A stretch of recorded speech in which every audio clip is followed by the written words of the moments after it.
नमस्कार मित्रों, संसार मानस पर आप सभी लोगों का बहुत बहुत स्वागत है। आज कामदा एकादशी है और आज की यह वीडियो इसी की कथा को समर्पित है। वीडियो पसंद आए तो और लोगों के साथ शेयर करने के साथ ही इस चैनल को सब्सक्राइब करके हमारा सपोर्ट ज़रूर कर दें, क्योंकि आपका एक सब्सक्रिप्शन हमें बहुत सारा मनोबल देता है।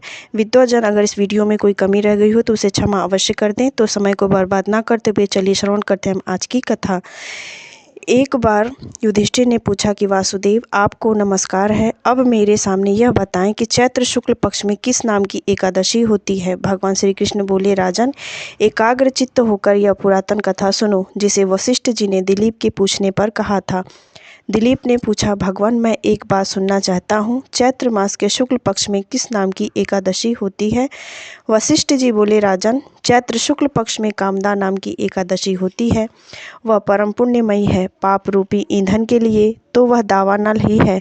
प्राचीन काल की बात है। नागपुर नाम का एक सुंदर नगर था, जहाँ सोने के महल बने हुए थे। उस नगर में पुंडरीक आदि महाभयंकर नाग निवास करता था।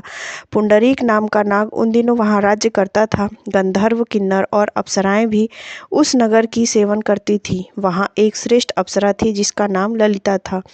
उसके साथ ललित नाम वाला गंधर्व भी था। वे दोनों पति पत्नी के रूप में रहते थे। दोनों ही परस्पर काम से पीड़ित रहा करते थे।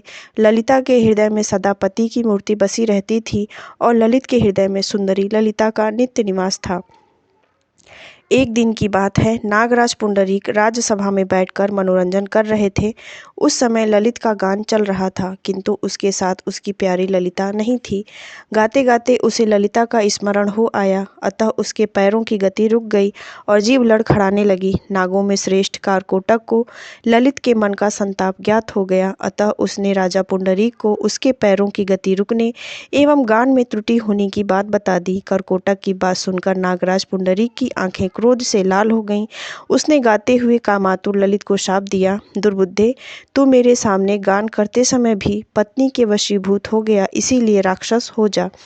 महाराज पुंडरीक के इतना कहते ही वह गंधर्व राक्षस हो गया। भयंकर मुख, विकराल आंखें और देखने मात्र से भय उपजाने वाला रूप, ऐसा राक्षस होकर वह कर्म का फल भोगने लगा। ललिता का अपने पति की विकराल आकृति देख मन ही मन बहुत चिंतित हुई। भारी दुख से कष्ट पाने लगी। सोचने लगी, क्या करूं, कहाँ जाऊं, मेरे पति पाप से कष्ट पा रहे हैं। वह रोती हुई घने जंगलों में पति के पीछे पीछे घूमने लगी। वन में उसे एक सुंदर आश्रम दिखाई दिया, जहाँ एक शांत मुनि बैठे हुए थे। उनका किसी भी प्राणी के साथ वैर विरोध नहीं था।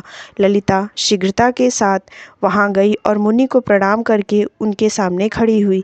मुनि बड़े दयालु थे। उस दुखिनी को देखकर वह इस प्रकार बोले, शुभे, तुम कौन हो, कहाँ से आई हो, मेरे सामने सच सच बतलाओ। ललिता ने कहा, महामुने, वीर धनवा नाम वाले एक गंधर्व हैं। मैं उन्हीं महात्मा की पुत्री हूँ। मेरा नाम ललिता है। मेरे स्वामी अपने पाप दोष के कारण राक्षस हो गए हैं। उनकी यह अवस्था देखकर मुझे चैन नहीं आता। ब्राह्मण, इस समय मेरा जो कर्तव्य हो वह बताएं। विप्रवर, जिस पुण्य के द्वारा मेरे पति राक्षस भाव से छुटकारा पा जाएं, उसका उपदेश अवश्य करें। ऋषि बोले, भद्रे, इस समय चैत्र मास के शुक्ल पक्ष की कामदा नामक एकादशी तिथि है, जो सब पापों को हरने वाली और उत्तम है। तुम उसी का विधि पूर्वक व्रत करो और इस व्रत का जो पुण्य हो उसे अपने स्वामी को दे डालो। पुण्य देने पर क्षण भर में ही उसके शाप दोष सभी दूर हो जाएंगे। राजन मुनि का यह वचन सुनकर ललिता को बड़ा हर्ष हुआ। उसने एकादशी को उपवास करके द्वादशी के दिन उन ब्रह्म ऋषि के समीप ही भगवान वासुदेव के श्री विग्रह के समक्ष अपने पति के उद्धार के लिए यह वचन कहा, मैंने जो यह कामदा एकादशी का उपवास व्रत किया है, उसके पुण्य के प्रभाव से मेरे पति का राक्षस भाव दूर हो जाए। वशिष्ठ जी कहते हैं कि ललिता के इतना कहते ही उसी क्षण ललित का पाप दूर हो गया। उसने दिव्य देह धारण कर लिया, राक्षस भाव चला गया और पुनः गंधर्व की जो शरीर थी उसी की प्राप्ति हुई। नृपश्रेष्ठ वे दोनों पति पत्नी कामदा के प्रभाव से पहले की अपेक्षा भी अधिक सुंदर रूप धारण करके विमान पे आरूढ़ होकर अत्यंत शोभा पाने लगे। यह जानकर इस एकादशी के व्रत का यत्न पूर्वक पालन करना चाहिए।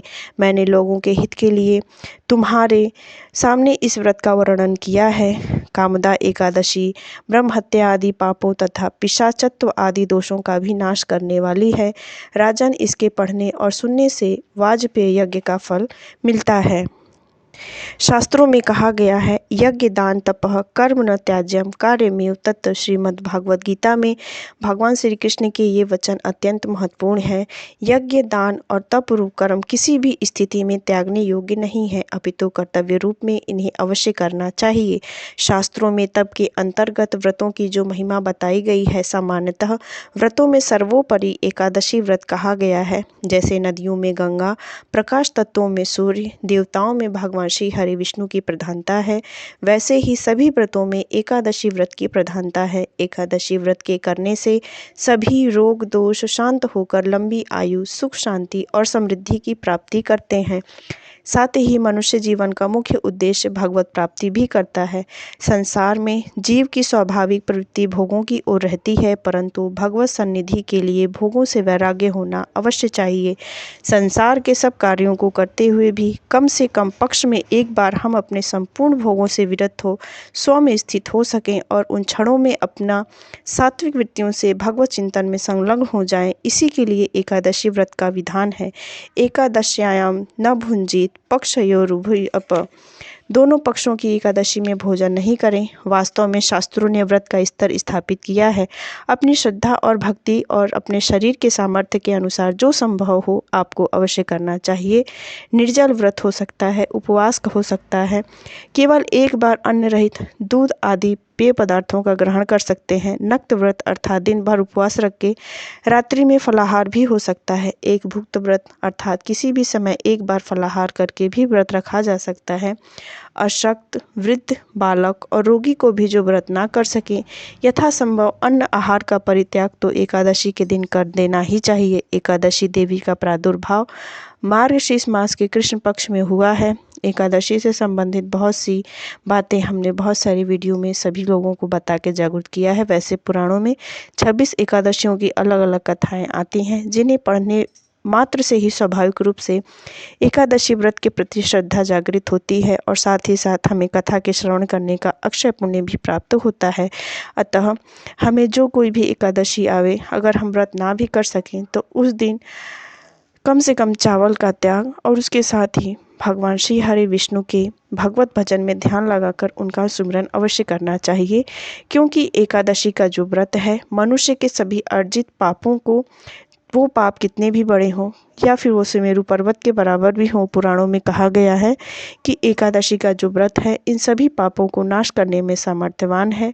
इस पृथ्वीलोक पर एकादशी के समान पापों को नाश करने वाला और कोई दूसरा साधन या उपाय उपलब्ध नहीं है। इसीलिए सभी सनातन धर्म को मानने वाले और अपने प्रारब्ध को नष्ट करने की इच्छा रखने वाले मनुष्य को एकादशी व्रत का विधान अवश्य करना चाहिए। एकादशी के दिन अगर आप व्रत ना कर सकें तो भगवान श्री हरि विष्णु के श्री चरणों में ध्यान लगाकर उनका जो जीवन है, जो उनका जीवन चरित्र है, उसका गुणगान और उसका ध्यान, कथन, पाठन जो संभव हो सके अवश्य ही करना चाहिए। इस वीडियो में मैंने बहुत प्रयास किया है कि किसी प्रकार की कोई त्रुटि ना हो। अगर कोई त्रुटि हो गई हो तो इस वीडियो को सुनने वाले जो श्रोतागण हैं, जो विद्वत जन हैं, वो मुझे क्षमा करें और मेरा मार्ग प्रशस्त करें, मुझे आगे का रास्ता दिखाएं। और अपना कमेंट हो तो इसके कमेंट बॉक्स में अवश्य ही आप अपना कमेंट छोड़ें, क्योंकि मैं कमेंट देखना चाहती हूँ। मिलते हैं अगले वीडियो में एक नई कथा के साथ। तब तक इस चैनल पर आप अपना प्रेम बनाए रहें और इस चैनल पर बाकी भी व्रत त्योहारों की कथाएं अपलोड हैं, जो कि प्लेलिस्ट में आपको मिल जाएंगी। तो उन वीडियो, उन कथाओं को भी अपना प्यार अवश्य दें, क्योंकि यह पूरा संसार प्रेम की पृष्ठभूमि पर ही निर्भर है और हम सभी दूर दूर होते हुए भी एक दूसरे से जुड़े हुए हैं, क्योंकि आप तो मेरे परिवार के सदस्य हैं। और आगे आने वाले सदस्यों के लिए भी इन वीडियो को अपना प्रेम देकर अपना मार्ग प्रशस्त करें।